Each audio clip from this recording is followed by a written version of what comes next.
Жамағат алыс жақыннан келіп жатқан бүгінгі игі шарамызға қош келдіңіздер.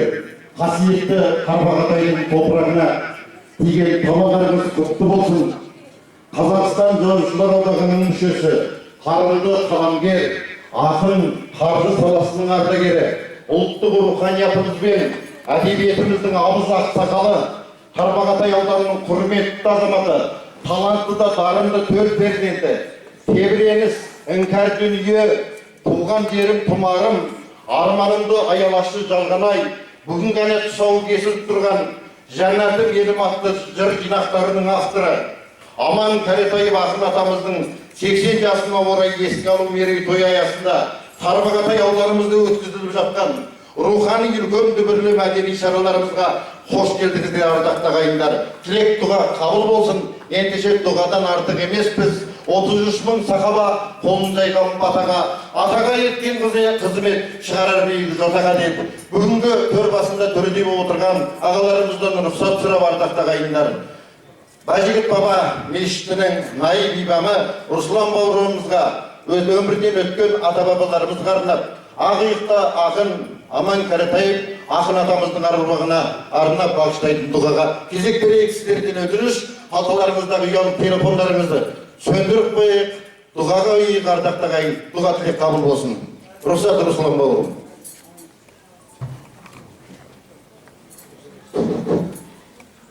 Ал жамағаттар, телефондарымызды өшіріңіздер. Алла Тағала бүгінгі жұма баршаларыңызға мұбарак болсын. Дұғаларыңызды Алла Тағала қабыл етсін. Осыны Мархан ағамыздың осыны әкесінің атынан осы беріп жатқан шаралар бар, осы сауапты амалдар Алла Тағала қабыл етсін. Және бір айт кетейік дегеніміз осы Мархан ағамызға Алла разы болсын. Осы айына қажылық ай ғой. Осы кісінің демеуімен осы кісі бізге жол көрсетіп, міне осы Мекке қаласына қажылық бажылық өтіп қайттық. Алла Тағала қабыл етсін. Оны осының барлығына себепші болған осы жіберген өзімді тартынағым Алла разы болсын. Сондықтан өзіне де дұға жасап, өткенде ақсақалымызға да осы умра ағашылығын жасадық. Сол умра ағашылығының сауабы тиісін ол кісілерге, марқұмдарға. Кімдегі осы Мекке қаласына барып, ол жерде қажылық умра ағашылығы жасап, сол адамдарға қаншадан болса да сол кісіге мына қажылықтың сауабы ашылса, сол қажылықтың сауабы сол кісіге жасағандай сауабы сол кісіге барады екен де. Сондықтан осы ағаларымызға, ақсақаларымызға қажылықтың сауабы тие берсін. Алла разы болсын. Енді осы жерде қазір сөздің басы бисмиллахсыз қылма дейді. Ең әуелі осы марқұмдарға бағыштап хатым оқимыз. Сондықтан Құран тыңдаңыздар, телефондарды өшіріп, аржағында Құран тыңдаңыздар. Алла Тағала сауап берсін.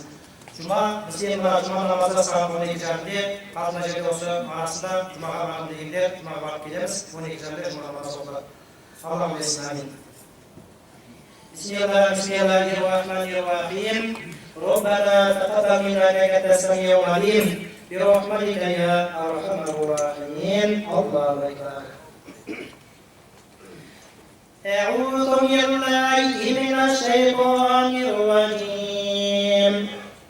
بسم الله الرحمن الرحيم.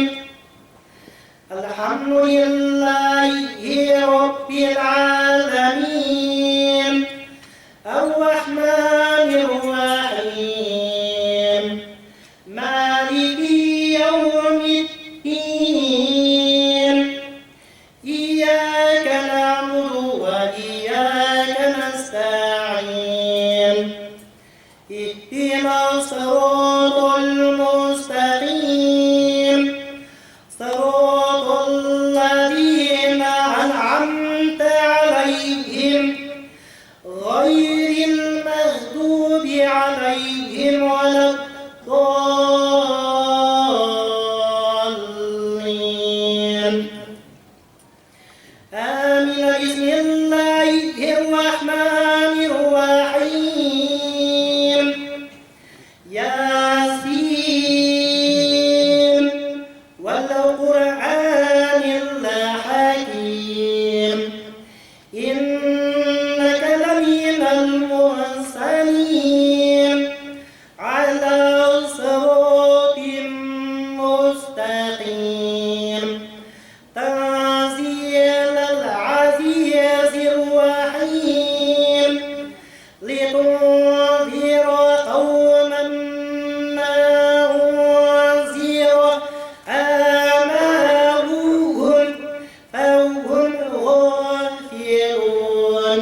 فهي إلى الأذقان فهم مقمحون وجعلنا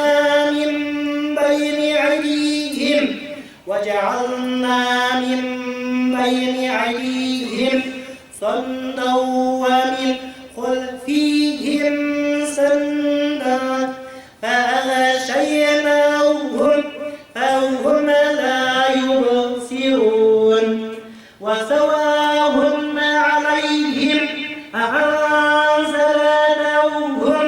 أم لم تنذرهم لا يؤمنون بسم الله الرحمن الرحيم قل هو الله أحد الله الصمد لم يلد ولم يولد ولم يكن له كفوا أحد بسم الله الرحمن الرحيم قل هو الله أحد الله الصمد لم يلد ولم يولد ولم يكن له كفوا أحد بسم الله الرحمن الرحيم قل هو الله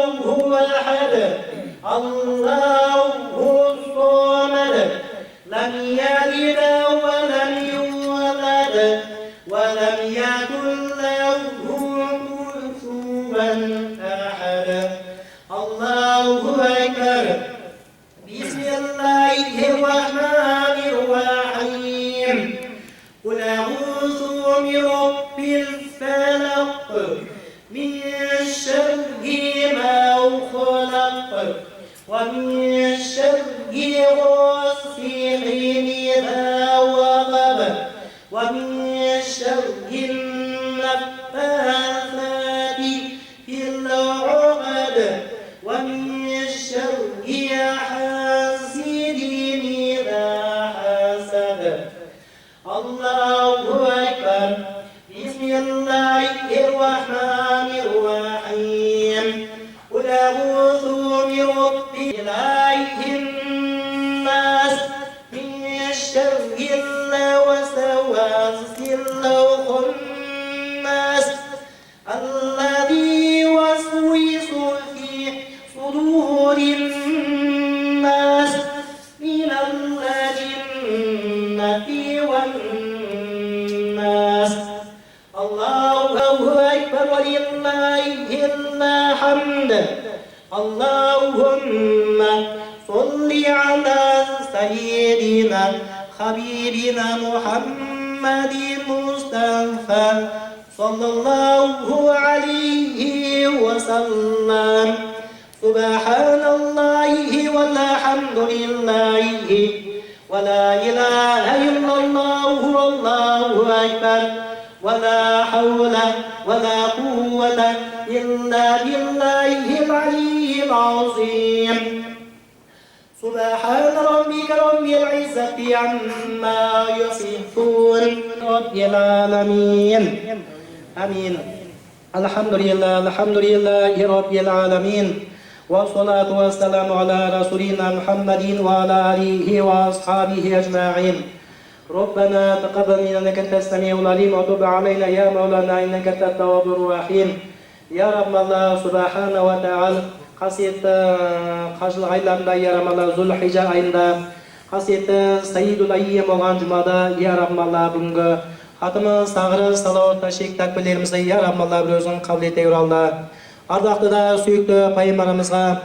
Мұхаммед алейхиссаламға бағыштаймыз ла иляха иллалла Мұхаммадур расулалла деген күлім мұсылмандарға бағыштаймыз қол жайшы осы жамағаттарымызға тауаларына өткендерімізге бағыштаймыз я Раббалла әділет бүгінгі тізімдегі марқұмдардың рухтарына бағыштаймыз. Әмин. Әмин. Осы әділет ақсақалымыздың рухына бағыштаймыз. Кәлетай ұлы Аман ағамыздың рухына бағыштаймыз. Әмин. Барлық осы ата-бабаларына бағыштаймыз. Алла өткендеріміздің Алла иман жолдары істете Алла. Kabrin cahil diyorlar, kabir dostu, Kur'an ayetlerimizin nurmen nurlandırıyorlar. Peygamberimizin hakkında kitabından bildiğin, tarafta jasamalı ağırda kampinelerden bulunacağında, cennette, hem rahatta bulun nasip ediyorlar, ya Rahmallah.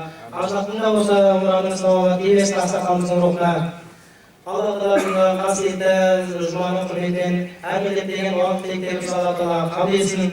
Allah Teala niyetleri yapsak Allah Teala bize jasının faydasını bize versin Allah Teala.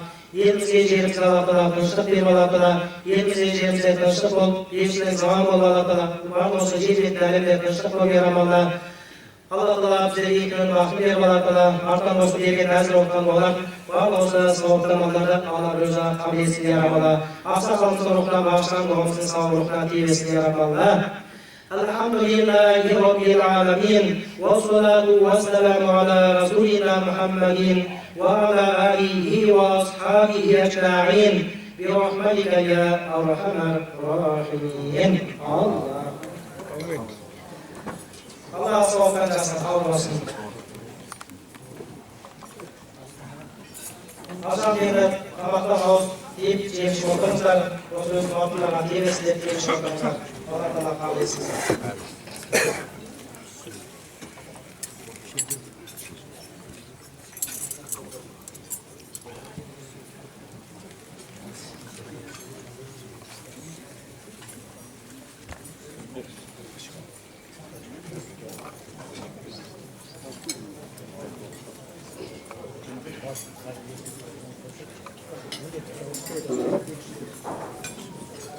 Qadırменді ағайын бүгінгі киелі тарбағатайдың төрінеге табаны тиіп, дұғаға қол жайып отырған ауылдастарымыз, қонақтарымыз, дұға тілектеріңіз бағыштап жатқан атамыздың аруағына қабыл болсын, рухы шат болсын, қасиетті дәмсіздің бүгінгі алып отырыңыздар, ағамызды еске салып, жақсылығын айтып ұртасын дейді.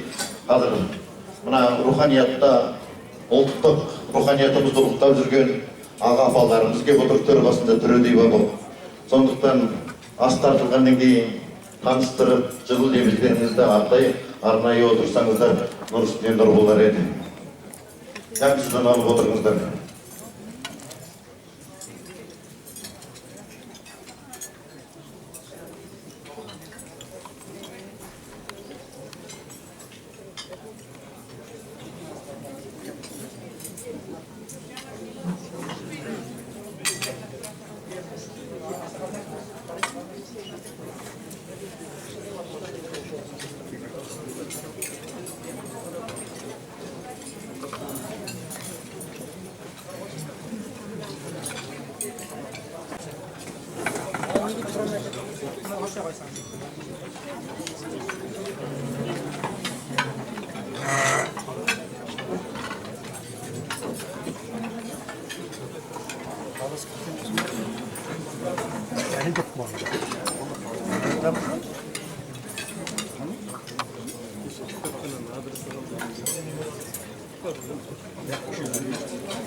Қасиетті дастарханымызға алып асықпай қартақтағай қойып, дәмсізден қол жалғап алып отырыңыздар.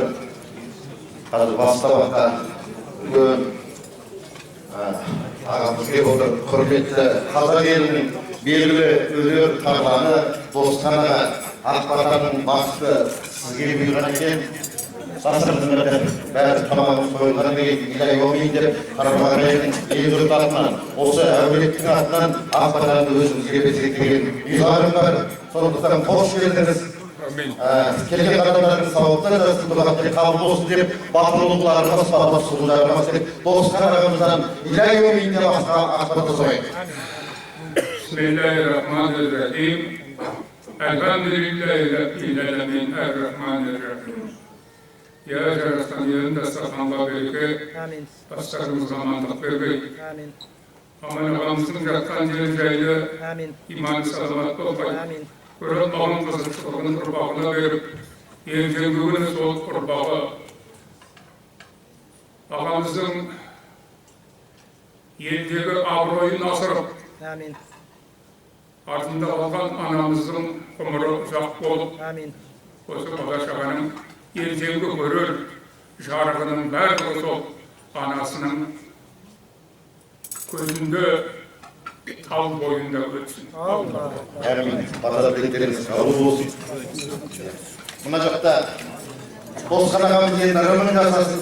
Сондықтан жігіттеріміз қайда қол салғырып тағамға Руслан бауырымыз өзін қолға жасап солмайтын ырымға жамыз жұрналып отырыңыздар ағайын.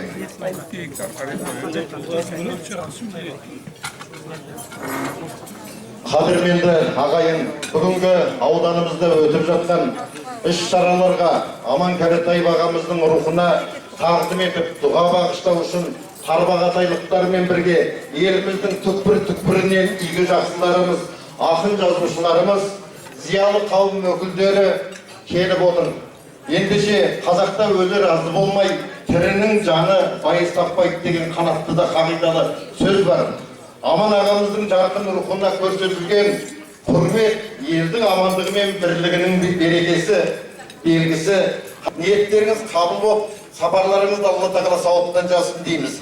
Кезінде Шығыс Қазақстан облысының әкімі болған қоғам қайраткері Бергенов Әділғазы ағамыз да осы ортамызда отыр ғой деймін.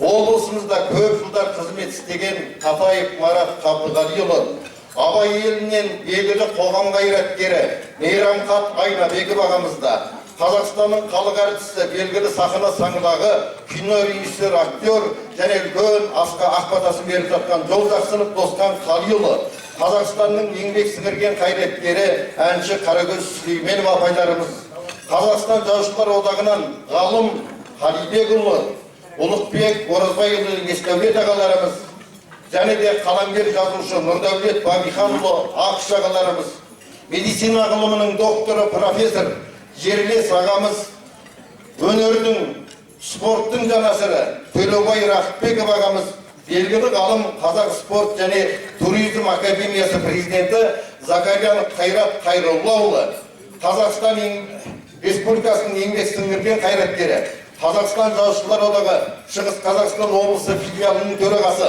Қаңтарбай Бәлібек Қалиұлы, сонымен қоса мемлекеттік дарын халықаралық Алаш әдеби сыйлығының лауреаты ақын Маралтай Райымбекұлдарыңызда бүгін осы тарбағатайдың төрінде ардақтағайын. Абай облысынан келген ақындарымыз Тыныштықбек Әкімов, Мерей Қарт бауырларымызда, сонымен қоса Гумилев атындағы Еуразия ұлттық университетінің ғылыми кітапхана директоры Бақытжан Оразалиев ағамызда, ақын Қазақстанның еңбек сіңірген қайраткері Гумилев атындағы Еуразия ұлттық университетінің филология факультетінің деканы ақын Серікзат Дүйсенғазинда, Қазақстан еңбек сіңірген әртісі қоғам қайраткері Бекболат Тілеухан ағамызда, Түсіпхан Түсіпбеков ағамыз, және де Қазақстан медицинасының ардагерлері тарбағатайлық қос үздік медицина майталмандары Марат Қалелов пен Ахметхан Жұбанышев ағаларымызда осы бүгінгі құтты мешін шаңырақтың төрінде отыр деп ойлаймыз ардақты ағайын.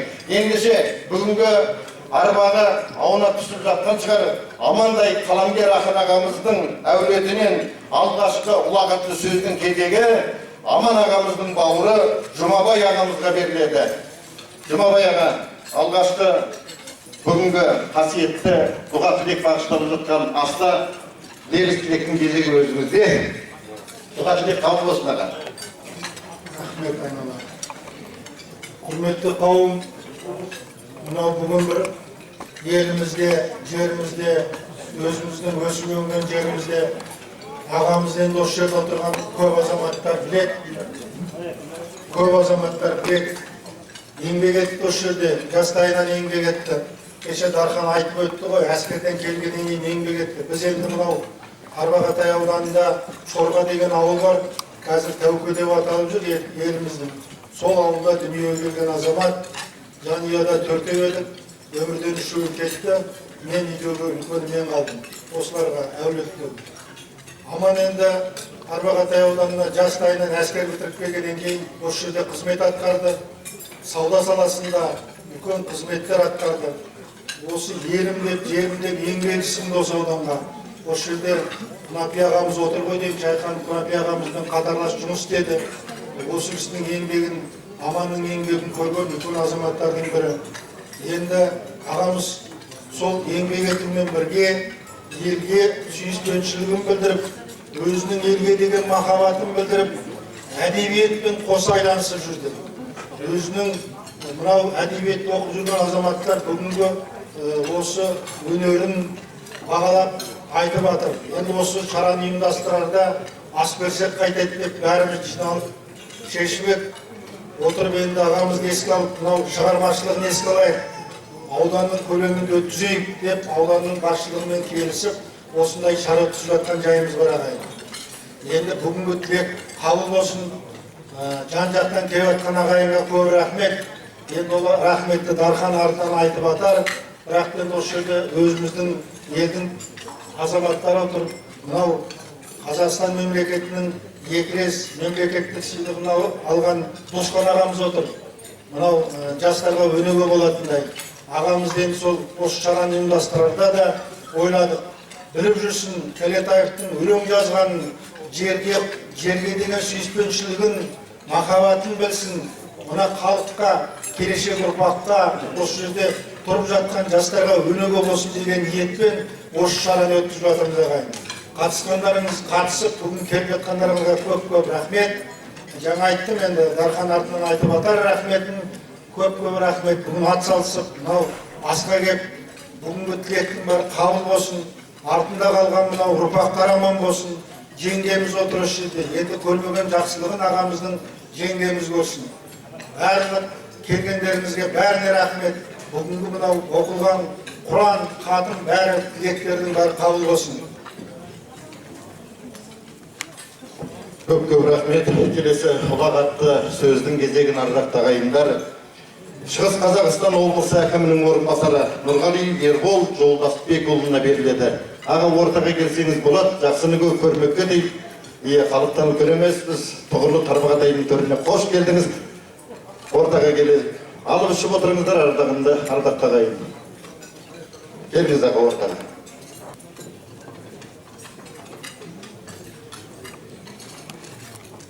Ассалаумағалейкум, қадірлі ағайын, құрметті асқа қатысушылар. Қасым Түркіп Қасан тарих сөйлейтін қасиетті Тарбағатай елінде осындай үлкен шара өтуде. Біз жаңа ғана түске дейін сол шараның басында қатыстық. Сол кезде Аман ағамыздың өлеңдерін жас ұрпақ оқығанда жүрегіміз тебіреніп, шынымен де нағыз елді, туған жерді, халықтың болмысын жырлаған өлеңдерді біз тәнті болдық.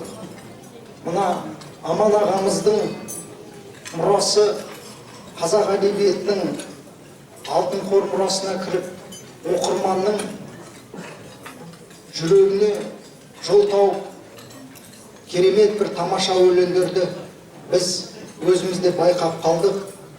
Мынау той үшін емес, және айтқандай той үшін өткізіледі.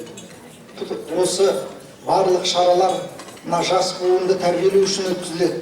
Сондықтан біріншіден Баян апайымызға, мына ұрпақтарына біз облыс басшылығының атынан үлкен алғысымызды айтамыз. Осындай руханиятты, жақсы ұрпақты тәрбиелейтін жақсы шара өтуіне байланысты шын мың алғыс. Мынау қазақта сөз бар, адам ұрпағымен мың жасайды дейді. Аман ағамыз жастық шағынан бастап балаларды баптап, өмір деген бәйгеге қосып, елдің үлкен ауыр жүгін арқалай білетін ұрпақ тәрбиеледі. Қазіргі бұл ұрпақ біздің осы аудандың ғана емес, Шығыс Қазақстанның емес, бүкіл еліміздің мақтанышы. Құрметті, қадірлі Баян апай ұрпақтары тағы да бір мәрте облыс басшысы Нұрымбет Сақтағанұлының атынан мына ас беріліп атқан оқылған Құран қабыл болсын дейміз. Ағамыздың жатқан жері жайлы болсын. Мына ағамыздың артынан қалған мұрасы, ұрпағы осы халқымен бірге мың жасай берсін. Рахмет. Осы тарапынан әулеттің үлкендерінің өтініші бойынша енді шамамыз келгендеріміз Тарбағатайдың ел жұрты көрсін, біз сіздермен мақтанайық деп, ел жұрттың алдына бет-беделдеріңізді көрсету үшін ортаға шығарып жатырмыз. Және Досқан ағамыздың жүзін көрдіңіздер. Енді ол кісі ұзақтан келіп жатқаннан кейін үлкендер әке сыйлаған, шеше сыйлаған, жас үлкен сыйлаған Айжігіт бабаның ұрпақтарынан біз ардақтағайын. Сондықтан Досқан ағамызды шаршатпайын, осы төрден төредегі ұлағат сөздің кезегін берейін. Қазақстанның халық әртісі, кино режиссер, қоғам қайраткері Досқан аға Жолдасов ағамызға кезек берейін ағайын. Қош келдіңіз аға. Ортаға шықсын дейді енді аға. Досқан ағамыз күнде келе бермейді, қолға түсе бермейді. Армысыздар ағайын. Өмірдің бір қызығы махаббатпен, көрге кірсең елеуді жақсы атақпен, арттағыға сөзіңмен ісің қалса, өлсең де өлмегенмен боласың тең дейді Хакім Абай. Артымда бір ауыз сөзім қалса, сүрдім деймін мен дағы нағыз ғұмыр дейді Аман ағам. Ұлы Хакімнің сөзін айғақтап тұр ғой. Ғажап. Мына баяғыда бір ұлы айтып кеткен екен. Ақындар негізі пендеден біраз биік, періштеден сәл төмен, Тәңірінің тізесінен келетін болу керек дейді. Бәлкім солай да шығар. Айналайын Дархан, жарықты Аман ағамыз кешегі өткен ұлы ағалардың үзілмей жеткен алтын тұжырымындай еді. Егемендерімен бірге жасасқан періште көңіл ақын ағаның бақилық ғұмырының жазылғанына да 4-5 жыл өткен екен. Көзі тірі болса, бүгін 80-ге толар еді. Қазақ айтады, өмірім өзгенікі, өлімім өзімдікі дейді. Десе дегендей, артында Майра апамыз ұрпағы қалды. Әбіш ағамыз айтады, Кекілбай, уақыттың өлшемі адамның ғұмыры, адам ғұмырының өлшемі артында қалған ісі дейді. Бұл жерде Аман ағам көз жұмып ертең кетсем де жусаның болып көктермін дейді. Бақ шіркін, шын мәнінде жусанындай болған артындағы ұрпағы.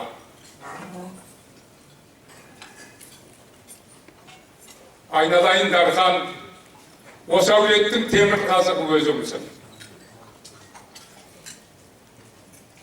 Ата-ананың ең бір қызықты да бақытты ғұмырының алтын белгісіндей ұрпақты басқарып отырған. Сол ата-ананың тұнығынан ішкендердің бірісің. Мына қазақта ағаштың мықтысы емен, осалы қарағай деген сөз бар. Жапырағы жайқалған еменді бағбан бабалар отырғызады. Көлеңкесін ұрпағы көреді. Сол еменнің жапырағын өзгертіп, тамырын сақтау. Айналайын Дархан, өзіңмен байланысты. Аман ағалар ұлттың тамырына нәр берген тұлғалар.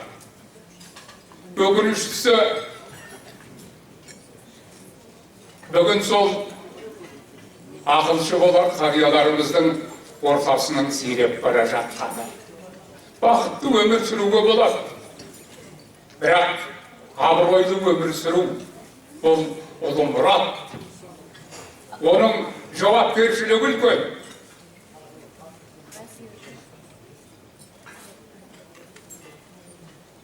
Абырой деген шіркінді қағазбен қағып ала берсек, мансапқорлар бүгін Құдайдың өзін тұғырынан аударып тастар еді. Мына пәленбай ғасырда өткен Жүсіп баласағын айтады екен. Біздің қателігіміз дейді. Ұйықтап жатқан адамды жақсы көріп, оятқан адамды жек көрдік дейді. Ойнатқан адамды жақсы көріп, ойланған адамды жек көрдік дейді. Шіркін-ай, қандай астар, қандай соңғылар сөз.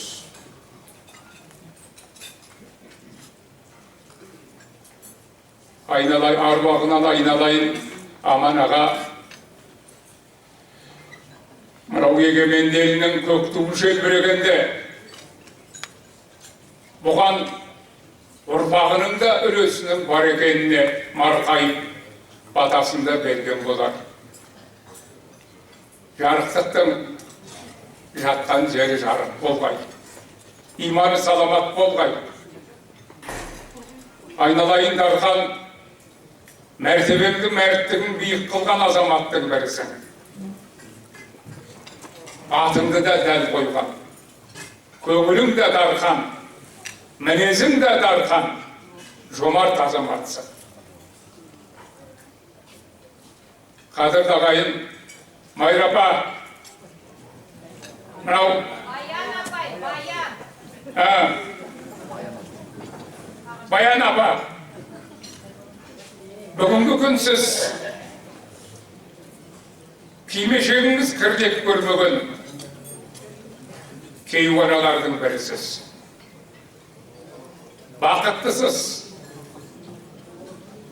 Өйткені бүгін Аман ағаның көгерген жусанының қызығын көріп отырсыз. Осыдан артық бақыт бар ма? Бір ақын айтқан екен, таудан биік, теңізден терең әкем, елге еткен еңбегің ерен әкем, адамзаттың асылы әз пайғамбар, содан кейін тұрады менің әкем.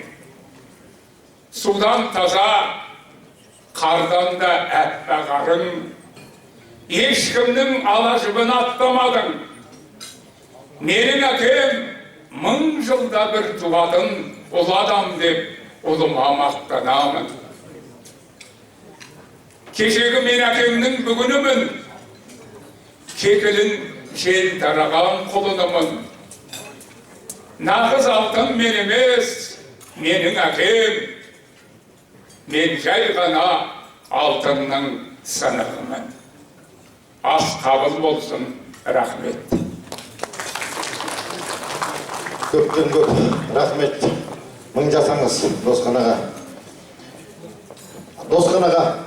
Досқанаға бер қарайға келсеңіз, мына дүбірлі Тарбағатайдың төріне соңынан қыдыр еліп жүретін Досқанағамызға орамал тоңбай жол болады деп әулеттің атынан бір иығыңызға шапан жауға рұқсат етіңіз аға.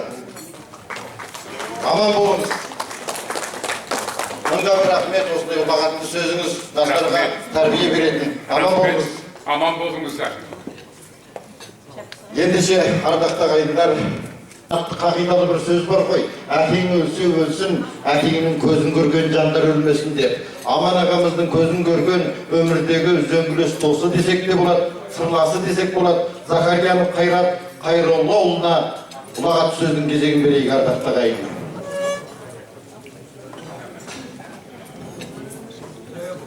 Қайрат ағамыз бар ма? 1989 жылы Зайсан ауданында Тарбағатайда жер сілкініс болғанда мен ол кезде Шығыс Қазақстан университетінің проректорымын.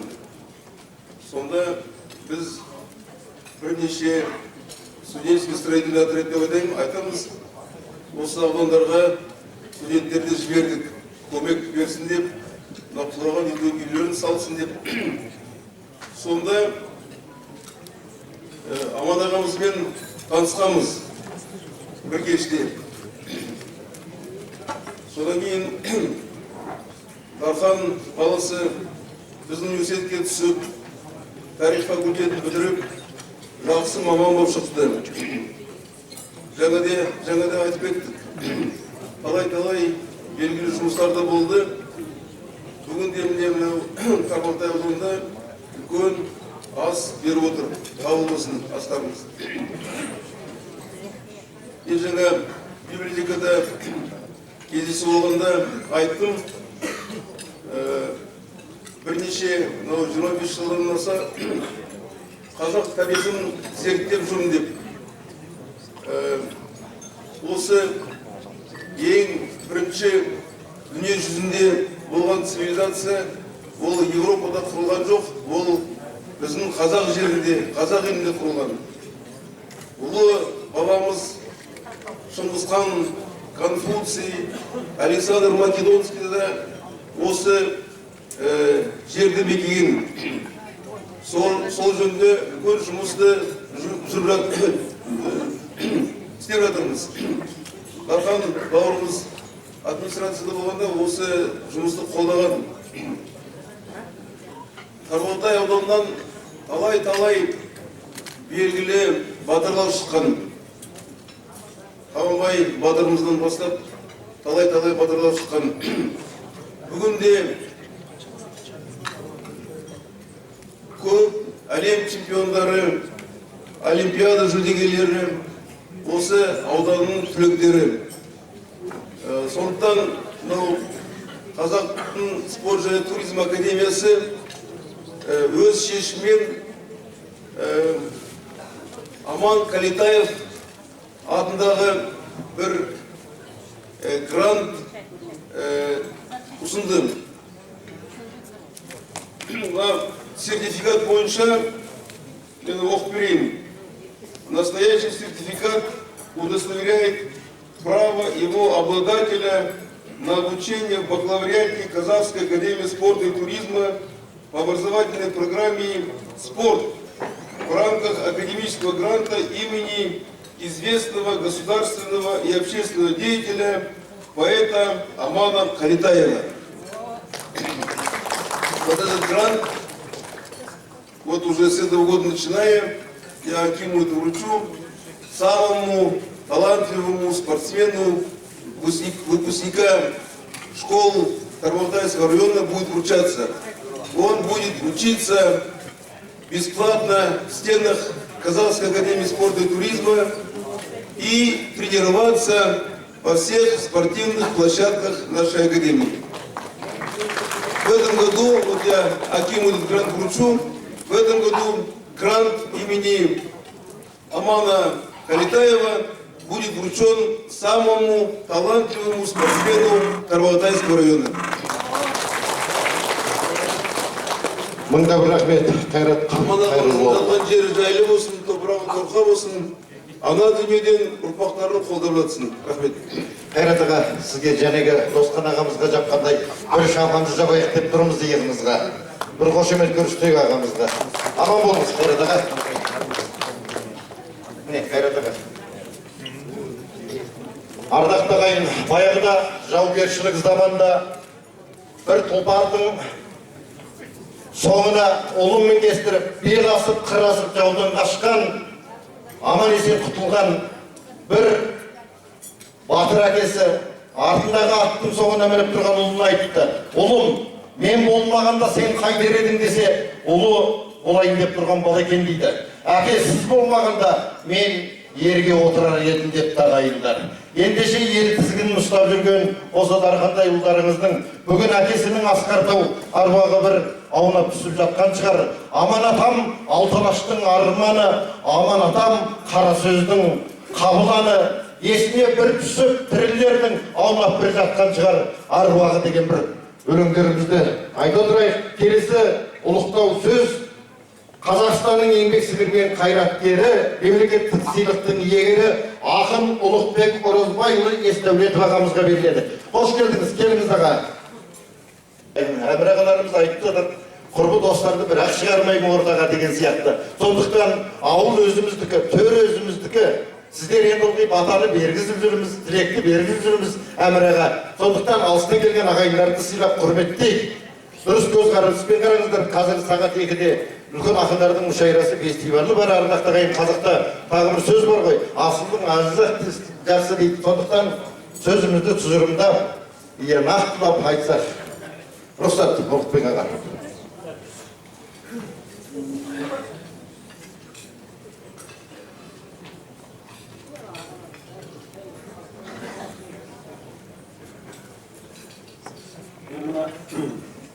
Assalamualaikum warahmatullahi wabarakatuh.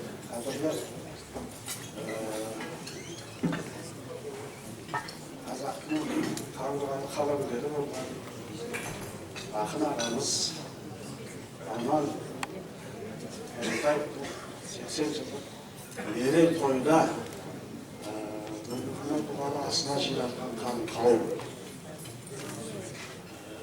Барлықтарыңызға сәлем бере тұрып, мына бір ашып отырсам, бір кітаптың суретіне мен барлықтарыңызға қосылдарыңызға беремін, аты жөнін айтып берейін. Қазақстан жас ақындарының антологиясы шыққан жылы 2000 жыл. Өлкі баспасы. Құрастырғанда Ұлықбек Есдәулет пен Дархан Кәлетаев. Ал сөзін жазған Ұлықбек Есдәулет.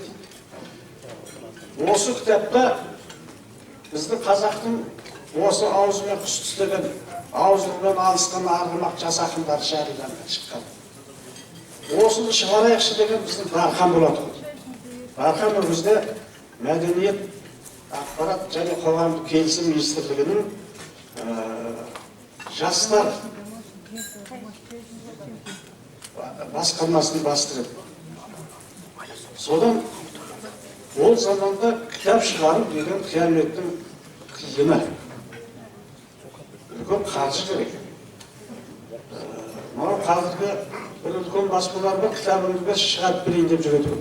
Ол заманда кітабыңды апарып берсе өзіңнің ақшасы керек. Сондай кезде осы жастардың жолына шығады. Осы Маратайлар бастаған кітап осы. Маратайлардың өлеңдері шыққан. Оны әке көрмекпеші. Маратай райымбектігі мемлекеттік сыйлыққа түсіп жатыр. Сол замандарда осы кітаптардан кейін Дарын мемлекеттік сыйлығын 6 жас кезінде. Осы Дархан осы кітаптың қаржысын өзі тапты. Жастарға әдебиетте жол ашты деген болды. Ал енді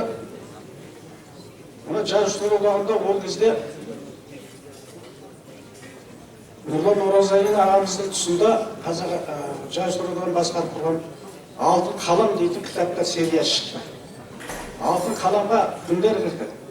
Біздің сол Мағжан аталарымыз, Сәкен Сейфуллиндер, Яшар Сүгір, Бейімбет Майлиндер бар. Басқа да біздің енді басқа да классиктеріміз Ғабит Мүсірепов бар. Мұқағали Мақат, Қасым Аманжол, енді қайғайсы жоқ дейсіздер. Бүкіл біздің үнжіл маржандарымыздың бәрінің кітаптары Алтын қалам деген үлкен сериямен шықты. Ол заманда жазушылар одағында ондай кітап шығаруға қаржы қайдан болсын. Соның бәрін тауып берген осы біздің Дархан Кәлетаев болады.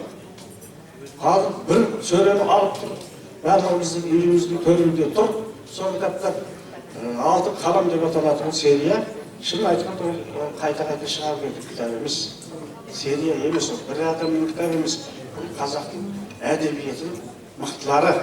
Біз оған әлі жастау болып кіре алмай қалдық. бізге дейінгі мықтар шынын айтқанда. Соны ол кезде Дархан осы басым самұрық қазынада істеп жүрді ме, әлде Нұр Отанда істеп жүрді ме, министрлікте қоймаған шығар дегенмен, міне қай жерде жүрсе де, қашан болса да әдебиетке өзінің оң көзімен қарап жанашырлығын танытып жүрді. Ол енді қандай шаңырақтан шықты десек, өзі ақынның баласы болғандықтан, әдебиеттің, мынау поэзияның құсы шаңырағына қарлығаштың үй салған жүзде туып өскендіктен әдебиетке осылай оң көзімен қарап. Маңайым таспен қоршамай, доспен қоршаған күн десе, осы Дарханды айтуға болады. Бүгін қаншама мықты азаматтар келіп жатыр. Біздің Аман ағамыздың өлеңіне, Аман ағамыздың құрметіне, Аман ағамыздың 80-ге келген мерейтойына құрмет ретінде келіп жатыр. Бір жағында Дарханның анау 400 бойы от кешіп, баяғы біздің Қасым Қайсенов ағамыз соғысқан жердерде 400 9 орманның ішінде жүрсе, қаланың ішінде қазіргі заманда орманды бомбыламайды ғой, қаланы бомбылайды. Сол от пен судың ортасында, бомбылардың арасында 400 жүріп көрген бұның өзі ерлік, батырлық, бірде-бір қазақтың азаматынан ол жақта шығып болған жоқ. Оның барлығында аман-есен бері қарай өткізіп, бастардың амандығын, саулықтарын, денсаулықтарын, жағдайларын жасап, шығын шығармай қазақша.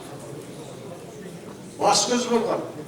Сол бір мемлекеттегі жүрген қаншама қазақстандықтарға бас көз болып, елге аман жеткізген осымыздың Аман ұлы Дархан бауырымыз. Сондықтан осы Дарханды да біз күнде көріп жатқан жоқпыз, телефонмен сөйлескеніміз болмаса, осы мына ел жұрттың арасында аман-есен келіп оралып, әкесінің осындай 80 жылдық мерейтойын өткізіп жатқан үшін бір рахметімізді айтып қол соқпайықшы. Ас қабыл болсын. Аман ағамыздың алғашқы өлеңдерін, енді алғашқы өлең болғанда бізге дейін көрсетпей келген екен, бірінші көрсеткен өлеңдерін шығарған мен болдым. 91 жылдардан бастап ол кісі әдебиетке етемен араласты, әдебиеттің өз өкілі болды, Қазақстан жазушылығының мүшесі болды, қаншама кітаптар шықты, соның бәрінде де бас көз болып, артынан жоқтаушы болып, іздеуші болып, демеуші болып, әлгіндей жерлерде баспадан қаржы сұрап жатса, оның бәрін мемлекет беріп отырған осы Дархан. Осы біздің қаншама ақын жазушыларымыз, бұл адамдарымыздың артында жоқтаушысы болмай, іздеушісі болмай, жаңа әдебиеттегі ошағы сөніп қалып жататын жағдайлар бар. Сондықтан осы тұрғыдан келгенде біз Аман ағамыз бақытты ақын екен, бақытты адам азамат екен деп айтар едік. Мынау сайдың қасындай мықты балалар, бәрі жұмысшыл, бауырмашыл. Осы адам риза болатындай, осы текті әулет аман болсын деп айтып. Рахмет. Көптен көп рахмет. Толықбек аға, кетпеңіз, бері қарай келейік. Енді бұл атамыздың тойы ғой, дүбірлі. Тойдан тобықтай сыйлық дейді. Аман болыңыз. Ұлағатты сөзіңізді айтып ел алдында аман-есен Толықбек аға жүре беріңіз. Бүгінгі Аман атамыздың 80 жылдығына байланысты үлкен тарбағатайдың төрінде өтіп жатқан мәдени шараның басы-қасында жүрген өзіміздің ініміз Талғат Оралханұлына да бір ауыз кезек берейін ағайын. Мен сөйлейін деп шыққам жоқ, мен сөз берейін деп шықтым. Жаңа Дархан ағамызға сен өзің бер деп жатыр. Енді Аман ағаның шығармашылығын айтып жатсыздар, ұлдардың жетістігін айтып жатсыздар. Тамыры терең, қазақтың қайдан шыққанын білу керек қой. Аман аға қайдан шықты? Алтай мен Атырауды жалғаған Тәңірдің өзі түркіге тау бесік болсын деп таңдаған. Шілікті мен елекеден алтын сауытты адамдарды берген тарбағатайда кіндігі байланған бұл Аман ағамыздың. Арымас аттар мінетін, тозбас тондар киетін, тамырында төренің қаны шұрқыраған, Топбасбайдың ұлынан көкжалдың иісі бұрқыраған,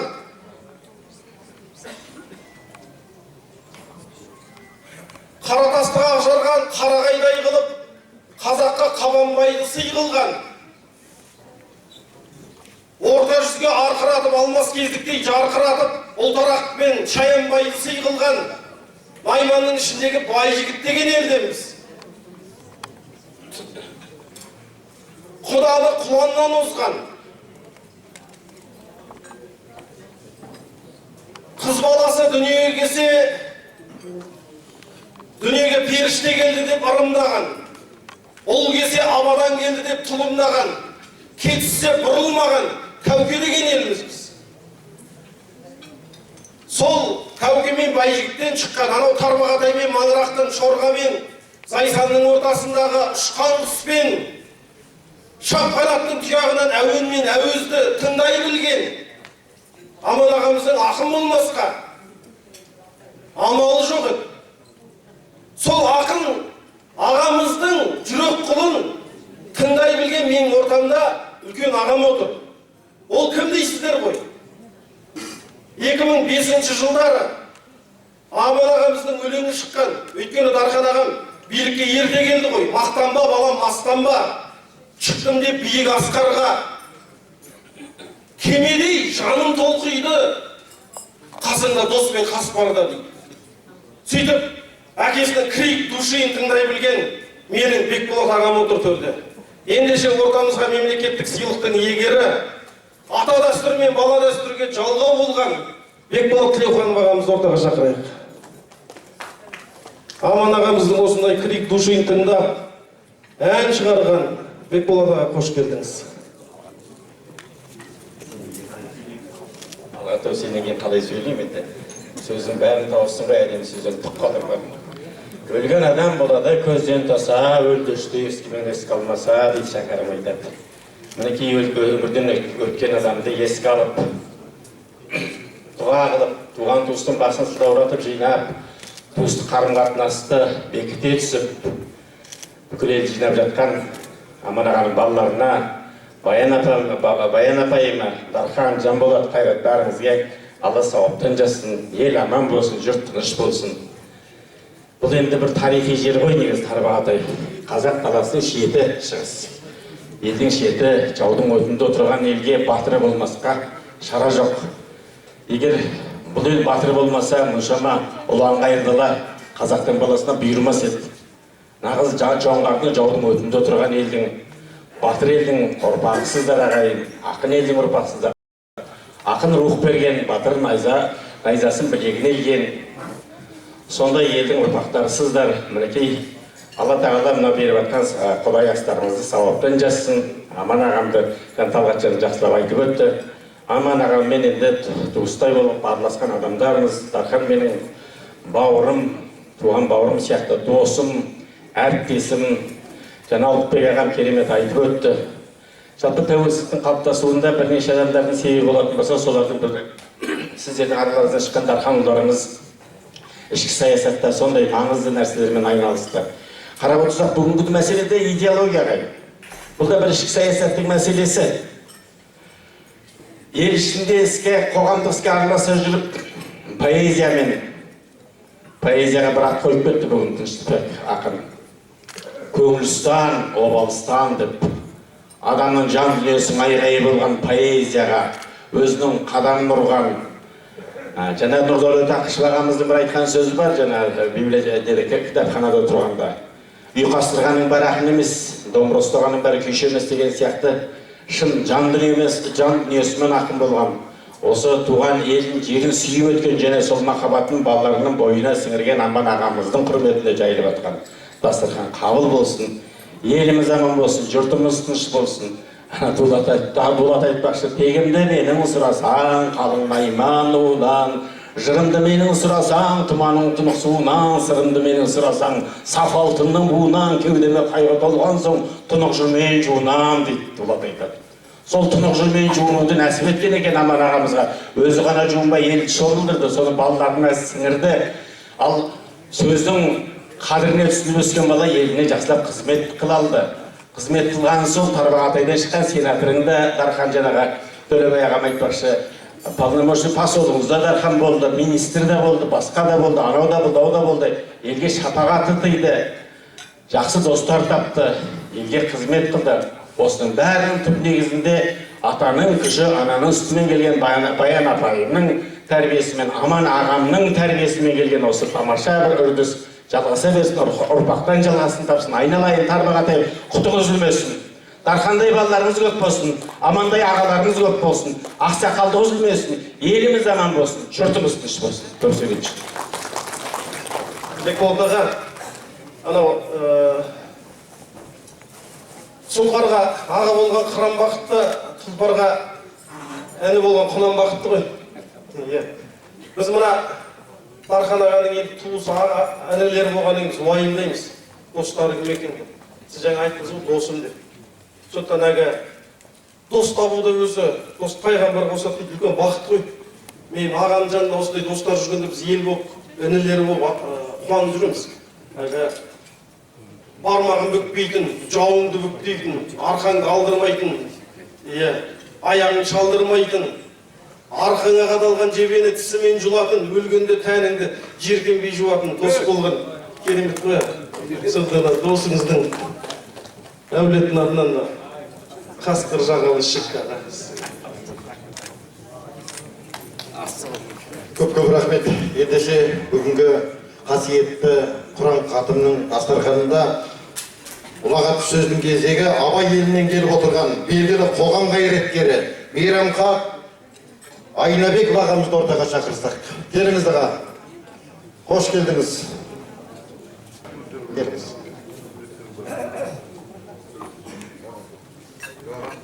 Ардақты ағайын,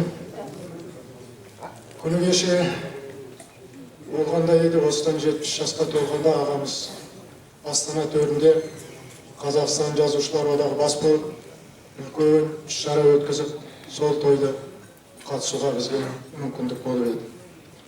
Міне санаулы 10 жылдың өзі көзді ашып жұмғанша зу өте қалып, бүгін Аман ағамыздың 80 жылдығына келіп отырмыз. Өзіңді өзің сыйласаң, жат жанынан түңілер дейді қазақ. Бүгін Аман ағамызды ел боп, жұрт боп, облыс әкімшілігі боп, аудан әкімшілігі боп, халық боп, туған туыстары, балалары болып, жан жақтан келген үлкен ақсақалдарымыз, жастарымыз, елдің құрметті азаматтары болып, 80 жылдық жасын бір кісідей атап өтіп жатырмыз. Көпшілік Аман ағаның еңбектері туралы, жазған әңгіме, өлеңдері туралы жан-жақты бағанадан бері айтып жатыр. Мен өз басым Аман ағаның екі соңынан қалдырған ескерткіші бар ғой деп ойлаймын. Біріншісі бағанадан бері жиында айтып жатқан, осы жерде айтып жатқан шығарған шығармалар мен кітаптар болатын болса, екінші ескерткіші Аман ағаның соңында қалдырып кеткен 3 ұлы. Оның ішінде ертегідегі 9 ұлым бір төбе, ертөстігім бір төбе дегендей мен Дархан Аманұлын бөліп жарып алар едім. Жаңағы Бекең айтқандай, Дархан Аманұлы жастайынан үлкен еңбекке араласып, еліміздің егемендігі кезінде қыруар жұмыстар атқарды. Кейбір адамдар болады, қызметте жүргенде қадірлі, сыйлы, құрметті. Дархан Аманұлы қызметте жүрсін, қызметте болмасын, қай кезде де өзінің фамилиясы Калетаев деген фамилияны сол бүткіл ел жұртқа нақтылап шегелеп, қазір Қазақстанның түкпір-түкпірінде оның қызмет емес Калетаев десе, бәрі бірден біліп, сыйлап, құрметтеп жатады. Бұл әрине жазылып қалған бүгінгі тарих, бұл семья үшін болашақ балаларына, ұрпақтарына 1000 жылдық азық. Мен өз басым Семей қаласында жұмыс жасап жүргенде, бізге осы шығыс өңіріне, Семейге Дархан Аманұлының көңілі ерекше бұрып тұратынына біз көзім жетті.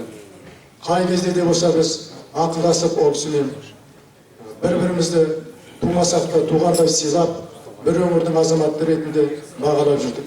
Оның басты себебі осы өңірден шыққан азаматтардың үлкенін, кішісін бәрін басын қосып Астанада құрметтеп, қолдап, ақыл кеңесін беріп, жас та болса бас болып жүргендігі. Сондықтан да Дархан Аманұлы бүгінгі беріп жатқан астарыңыз, Баян апай бар, басқа ұлдарымыз, інілеріміз бар, қабыл болсын. Ел жұртқа аманшылық, Тарбағатай өңірінен мыңдаған, жүздеген әлде жүйріктер, талай жүйріктер шыға берсін. Ел аман, жұрт тыныш болсын. Көп рахмет. Аз қабыл болсын. Тұғырлы Тарбағатайымызға елеулі үлесін қосқан ел ағасы деп құрметті Шайханов Құнафи ағамызбен және де Тарбағатай ауданы ақсақалдар алқасының төрағасы Шакенов Мырзахан ағамызды ортаға шақырып бір ауыз кезегін берейік. Сәл сабыр етейік, ардақты ағайындар. Ендеше сіздерге де рұқсат беріп, қазір қайтадан құран бағыштыратын сәтке де таяп қалдық. Келіңіз Мырзахан аға. Тұғырлы Тарбағатайдың ардақты ағайын тұлғалары, қош келдіңіз аға. Ортаға келіңіздер.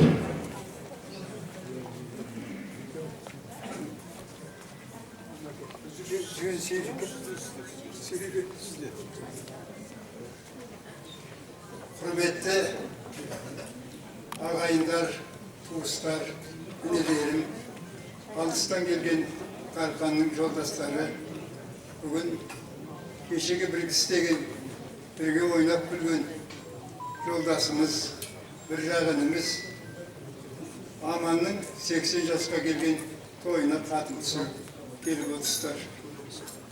Қатым сауапты болсын, Аман жатқан жері жайлы болсын. Аман екеуміз 67 жылдан бастап бір салада жұмыс істедік. Жұмысшылар кооперациясының орынбасары, бастығы болдық. Сауда институтын алғашқы бітіргеннің бірі сол Аман. Біздің Тарбағатай өңірінде бірінші раз тұтыну одағының төрағасы болып қызмет істеді. Елге сыйлы, ортаға сыйымды, берекелі азамат болды. Осында қызмет істеген азаматтардың бәрі біледі. Көрші отырдық, дастархандас болдық, араластық. Соңғы 70 жасында тойында да бірге болдық. Онан кейін енді біреу анда, біреу мұнда кетеді. Анда-санда телефонмен қалын біліп, Баянмен сөйлесіп отыратынбыз. Аман артына үлкен із қалдырды. Жаңа өздеріңіз мақтап жатсыздар, айтып жатсыздар. Айтуға да мақтауға тұратын бауырымыз Дархан, Жанболат, Қайрат. Осы Аманның тәрбиесіменен, оның жеке өз емес, Баянның көп сіңірген еңбегі. Аман жұмыста ерте кетіп, кеш кеп жүрсе де, Баян балаларды сабағын баратып, тамағын дайындап, таңертеңгі баратын сабағына дайындап, ақыл кеңесін айтып, балалардың болашақ бағытына тәрбиеледі. Біз енді бір салада істеген жылдарда Аман бастық болды. Зайсан ауданында барып орынбасар болды, директор болды. Қалада да барып жұмыс істеді. Нефті базында бастық болды. Қай жерде жұмыс істемесін, Аман сәлеміміз дұрыс. Сыйластықпенен балалардың қуанышында, тойында бірге болдық. Бұлайша айтқанда, ырысымызды бөлісіп, тіршілігімізді аман сәлемді біліп отырдық. Енді көп сөйлеудің қажеті жоқ болар. Менен кейін мына Мәкең сөйлейді. Бүгінгі түсірген қатым сабақты болсын, бала шағасы аман болсын. Осы абырой, осы тоғырдан ары қарай биіктей беріңдер ұлдар. Аман сау болыңдар. Жұмыстарың жемісті болсын, отбастарың берекелі болсын. Береке бірлікпенен шешелеріңді күтіп, алақанға салып өсіріңдер. Аманды Баян қалай күтіп, қалай сыйласа, сендер енді сол әкелеріңді сыйлаған шешелеріңді сондай сый-құрметке бөліңдер. Рахмет тыңдағандарыңызға. Көп рахмет аға. Аяқ қолыңызды талдырмайын. Міне, орамал тон болмай жол болады дейді. Мырзахан аға, рұқсат. Құрметті ағайын, достар, бүгін міне Тарбағатай елінде жаңағы Ама мен Баянның қызмет істеп, еңбектері сіңген жаңағы жерге кеп, балалары кеп, туған еліне әкесіне қатын түсіріп, ас беріп жатыр міне. Осының бәрі сауапты болсын. Аман бір қасиетті азамат. Тарбағатайда 70 жылдан бері қарай 84 жылға дейін бірге Тарбағатайда жұмыс істедік. 84 жылдан бастап екеуміз Зайсан ауданына ауысып барып, Зайсан ауданында 10 шақты жыл бірге қатарлас үзеңгілесіп жүріп жұмыс істедік. Мен қаржы саласын басқардым, ол кісі сауда саласын басқарды.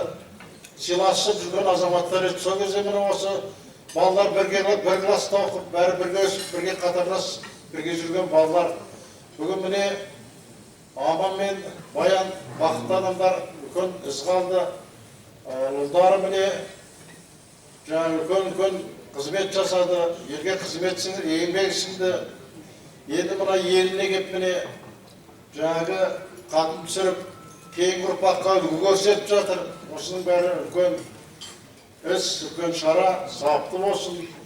Енді Аман өз еліне, Астанада болса да өз еліме, өз жеріме барып жатам деп, осында келіп, көпшіліктен топырақ беріп, өз еліне кеп жатты. Осының бәрі өзіне, еліне деген, жеріне деген, халқына деген өзінің сүйгіштілігі, берілгендігі. Енді балаларға Құдай ақ жол берсін, Баян осылардың аман көрмеген қызығын көрсін. Бәрілеріңізге жортқандай жолдарыңыз болып, бақытты той-думанда кезуге жасында. Рахмет, бәрілеріңізге аман болсындар. Әмин, айтқаныңыз келсін, Мырзахан аға. Елдің алдында аман есен жүре беріңіз. Тілектеріңіз қабыл болсын. Өткен заман десек төзге алайда, әйгеріме төзген қалай абайға. Ақынға жар болып жеңіл, әйелге жар болып жеңіл ақынға, ал ақынға әйел болып оңай ма деп жырлаппыз ағайын. Ендеше Амандай арқалы ақынымызға жар бола білген, үрім бұтағын жарық дүниеге әкеліп, немере шөбіренің қызығын көріп отырған, Аман ұлы Дархандай ұлдарын, ардақты ағайындар, ел тізгін ұстауға тәрбиелеген, балапан ұядан не көрсе шыққанда соны біледі дейді. Дархандай ұлдарыңыздың, ұл қыздар, немерелі шөберелердің аяулы Ақсамайдан алтын құрсақты анасы Баян апайымызбен және де Дархандай ұлдарыңызды ортаға шақырып, сіздерге айтар ықылас пейілін ниеттеріне кезек берейік. Келіңіз, Баян анамыз ортаға келейік. Баян анамызды ортаға шақырайық. Өзімді алсаң ал, Құдай аламдалма, асып туған анадан адам бар ма? Қыдыр бабам қолдасын, қуат берсін, аналарын пір тұтқан адамдарға деп. Арқалы ақынның асыл жары бола білген, және айтып отырмыз. Ұл қызды дүниеге әкелген Ақсамайды анамызға бір дүбірлетіп қол соғып қойсақ артығы жоқ шығар ағайындар. Аналар аман болсын. Келіңіз анасы. Дұға тілек қабыл болсын. Тарбағатайдың төрінен той береке қуаныш үзілмесін.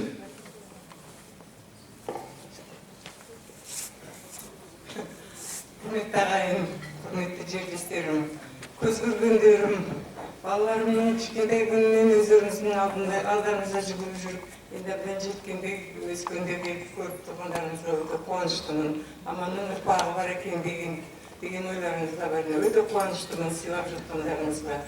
Енді өмір болғаннан кейін осылай ханда болдық, мұнда болдық, партияның заманы болды. Енді Аманды өздеріңіз білесіздер, 28 жасында патриотизм қабылдап алды. 28 жас дегеніңіз қазір қарап тұрсаңыз қандай жас?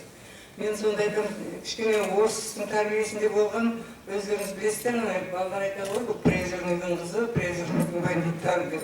Сол мен айтам, акамо енді сен қалай алып жүресің бұны деп сөйлегенде, енді көреміз енді деп сөйтіп нетедім. Кейін балаларым да солай тәрбиеледі. Балаларға берген тәрбиесі бөлек болды. Қай күнде де ана Брежневтің, ана Москвадағы кісілердің жаздырып алып, осыларға соны оқытып, дауысты қалай ұстау керек, қандай дауыспен сөйлеу керек, соның бәрін үйретіп отырған әкелері болады. Енді мен өзімнің осы аманға жар болғаныма бақыттымын деп есептеймін. Балаларым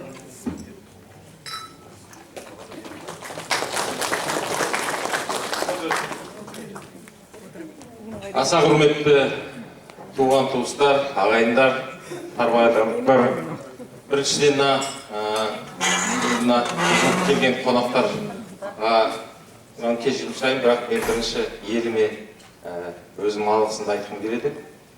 Мына бүгінгі күнді осылай өткіземіз деген оймен келгенде мына осы елді басқарып отырған Дархан бауырым аға дұрыс елге тағзым еткеніңіз деп, сондықтан ең бірінші мына осы Тарбағатай еліне өзімнің бүкіл әулетімізден алғысымды білдіргім келеді. Бәрі осында отырған туған туысқандар, жақындар, біз әрқашанда қайда жүрсек те кіндігімізді елден үзген жоқпыз. Қай жерде жүрсек те, мына жерде өздеріңіз білесіздер, Жанболат менен үлкен ағам, Қайрат менен ең кішінім, біз қай жерде жүрсек те өзімізді Тарбағатайдың азамат ретінде сезініп жүреміз де әлі де. Сондықтан баршаңызға осы бүгін келіп, баста келіп қолдағандарыңызға бүкіл әулетімнен өзімнен алғыс айтуға рұқсат етіңіздер. Мына бүгінгі елімізге енді қонақ ретінде біріншіден әулетімізді сыйлап, елімізді сыйлап келіп отырған ағаларымызға бөліп рахмет айтқым келеді. Мына жерде Досхан ағам бар, мына жерде Қайрат ағам бар, Ұлықбек ағам бар, көптеген ағаларым бүгін арнайы Алматыдан, Астанадан өзі осы арнайы келді. Мына жерде жаңа сөйлеп кеткен Бекболат досым бар.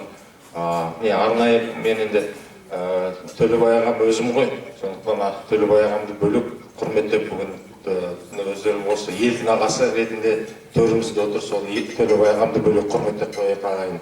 Ол енді өзіміздің елден шыққан, жаңа мені мақтап отыр ғой, бірақ елден шыққан ең бірінші министр осы Төлебай ағамыз. Сондықтан Төлебай ағам әрқашанда менің ойымша бүкіл Тарбағатайдың төрінде отыру керек, сондықтан оны бөліп құрметтеуге толық мүмкіншілігіміз бар. Енді әкем көп жыл осы елде қызмет жасады Тарбағатайда. Өмірім бәрін осы қайта өлгенден осы Тарбағатайдың елдің есінен ұмытпады, айтып отыратын елім Тарбағатай, Шорға, барған жерінде осы елден артық жер жоқ деп өзінің бүкіл өлеңдерінде де жазып кетті. Ең аяқ аманаты елге барып өлгенде ең елге апарып жерле деген аманаты болған. Енді өзімізше Жанболат екеуміз, Қайрат үшеуміз өзімізше сол аманатын орындағандай болдық. Тәукеде, Шорғада келіп өзі сол жерде жатыр. Бірақ мен өзім ойлаймын, әкем негізі сол аманаты дұрыс болды ма деп ойлаймын. Сол Шорғаға апар, Тәукеге апар, Тарбағатайға апар деген аманаты бізді осы елден үзбедісін деген ой болды ғой деймін. Мен өзі қазір ойласам солай, осы елден кіндігіміздің үзбесін, осы елге жақын болсын. Біз енді әкемізге келіп тұрамыз. Жылына бір рет болса мен, Жанболат ол енді қалада Өскеменде тұрады, ол айына бір рет келіп тұрады. Сондықтан әрқашанда осы елге тағзым жасап, әкемізге тағзым жасап, осы елге келіп жүреміз. Енді бүгін осы Тарбағатай ауылында, Ақжар ауылында бір үлкен шараларды өткізіп, әкеме арнап, бірақ негізгі бүгінгі шаралардың бәрі осы халыққа, Тарбағатай халқына арналған. Біздің сипатымыз, біздің осы көңіліміз, осы елдің азаматы ретінде ертең амандық болса Тәукеде, елде, ауылда енді бұл жерде туған туысқандар ол жерде бөлек ас береміз Тәукеде. Сондықтан осы шараларды өткізуге шешім қабылдап, бүгінгі тағы бір рет Дархан ініме рахмет айтамын қолдап отқандарыңызға. Әрқашанда амандықта жүрейік. Енді жаңа мына жерде Ұлықбек ағам айтып кетті ғой. Аяққа 3-4 жыл бір қиын жағдайларда болған кезде мен өзім ойым осы елден шыққаннан кейін осы ел күш қуаты күш беріп тұрды. Сондықтан мен өзім ойлаймын, ең бастысы сондай заманды көрген кезде, сондай бір оқиғаларды көрген кезде өзім ойым келген ойым еліміз аман болсын, еліміз тыныш болсын. Ондай нәрсе біздің елімізге әрқашанда келмесін. Сондықтан амандықта жүрейік, кездесейік. Әрқашанда біздің менің болсын, Жанболат болсын, Қайрат болсын, біздің көңіліміз елге деген ашық. Амандықта келсек ағайын. Рахмет сіздерге. Бүгін енді мына Ақтаулықтан аналарымыздың атынан бір өтініш білдірейін деп отырмын. Мына алып анадан ат киеден дейді. Сондықтан ақында батырда анадан келмей ме? Аналарымыз сөз сұрап отыр екен, бір-екі анамызға берейік. Мен енді қоса кеткен бағана бүгін енді аудан бас имамы болмады. Өскеменге бір арнайы немен кетіпті. Бірақ алдында келіп айтып кеткем. Мен енді мына Тәукедегі мешіт, содан кейін өздеріңіз білесіздер, Тәукедегі мешітке атсалысқанбыз. Соңында Тұғылда болдым. Кейін көп жерде не жоқ екен, сол жерде отырған молда жоқ екен. Сондықтан да әулет біздің атынан 5 грант Нұр Мүбарак университетіне, Тарбағатайдың балаларына 5 грантты. Осы жерде жай оған мүмкіншілік көп тұр, соны айтып кетейін дедім. Бисмиллахиррахманиррахим. Мен енді сөз сұрап отырған себебім бүгінгі мына түсіріп отырған Аманға беріліп отырған 80 жас мерейтойы құтты болсын. Алла тағала разы болсын балаларына, ұрпақтарына, ағаларына. Баян саған айтарым. Баян, енді сенің еңбегің зор. Сенің еңбегің деген енді Аманнан кейінгі еңбек сенікі. Еркек дүздікі дейді, әйел үйдікі дейді қарғам. Баян, менің азаматым, ақсақалым. Ертеректе осы Аманға жүргізуші болған. Сол екеуі өте қатты жолдас болып, Аман үлкен болып, Аман жас болды, 5-6 жас. Менің ақсақалым үлкен болды. Сонда да екеуі жолдас болып, қатты аралас болған. Енді екеуінің неше түрлі секреттері бар, оны Баян біледі ғой оны. Сонымен көп рахмет, Алла разы болсын. Баянға мен енді бір жабайын деген шапаным бар, сонды жабуға рұқсат етеді. Көп рахмет және тілегін білдірген сиыр ұсынғалдықтан Мәтел анамыз, ұл дияға қызыл дияға қондырған ақсамайын алтын көрсақ анамыз. Сый-сияпаттарыңыз қабыл болсын. Ардақты ағайын, қазір сағат 2-де осы Аман ағамыздың ізін қуған, торлы Тарбағатайымыздан шыққан, Өр-Алтай Өскеменімізден келіп жатқан ақындарымызға сәттілік тілейміз. Бәрі сіздер қалмайды. Сол жыр фестивалінде барлық ақындарға сәттілік, бақтар жансын дейміз ағайын. Тұғырлы біздің Тарбағатайымыздан той үзілмесін. Енді кеңес пішкен соң келте болмас дейді ағайын. Мына жерде сөз бермей қоймады демеңіздер.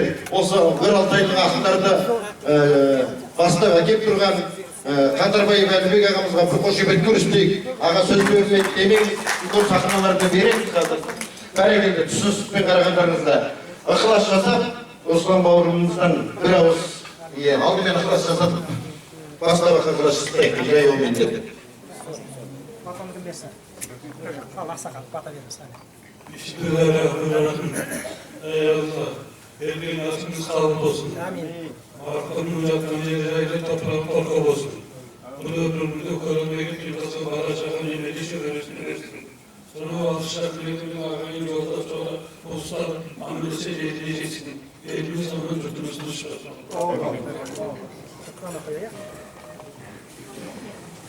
أعوذ بالله من الشيطان الرجيم بسم الله الرحمن الرحيم إنا أعطيناك الكوثر فصل لربك وانحر إن شانئك هو الأبتر صدق الله العظيم سبحان ربك رب العزة عما يصفون وسلام على المرسلين والحمد لله رب العالمين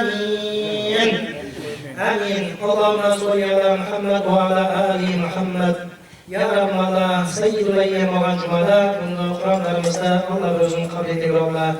Allah'ta süyüklü paymarımızda, herkese olsa okulunca şu cemaatlarımızın adı oğullarının ruhlarına bağışlayınız. Bugün cisna seyitler olursa, hedefte olan Aman ağamızın ruhlarına bağışlayınız. Allah rahmetli asıl mağdurlara paymarımızdan şefaat ol. Allah'ta da olsa cennette, kendinden rahatla olun nasip edir Allah. Arttan bilginden unutkan doğuların, Sağlıktan ruhuna diyemesin, ırmakların arkadaşlar yolları olsun. Алладан ертесі алла жақсының қайырлы істер балатыла, екінің уақыт беріп алатыла, бүгінгі қасиетті жұманың Зүл-Хижжа айында деген дуаларымызды Алла өзің қабыл ете көр Алла, я Раббалла. Алхамдулиллахи Раббил Аламин. Аллахумма солли аля Мухаммад ва аля али Мухаммад. Амин. Аллаху акбар. Басқа бақтарайық. Кішкене сабырлендіңіздер, ардақтар ағайын. Басқа бақты көрейік. Hazır.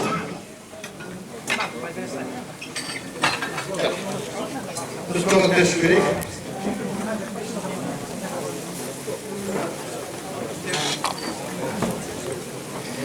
Көптен көп рахмет. Адамдарыңыз сауапты жассын, жақсылықта, қуанышта. Кезіге алыс жақыннан келген ағайындар. Жолдарыңызды Алла тағала сәтімен қылсын. Қазір түскі 2-де Ақжар мәдениет үйінде ақындардың жыр фестивалі, кешкі сағат 8-де орталық саябақта Музарт бастаған қазақ эстрада жұлдыздарының мерекелік концертінде досамыз ағайын. Түгелдей қалыс қалмай келіңіздер, қуаныштан, тойдан, берекеден Құдай айырмасын. Көптен көп рахмет баршаларыңызға.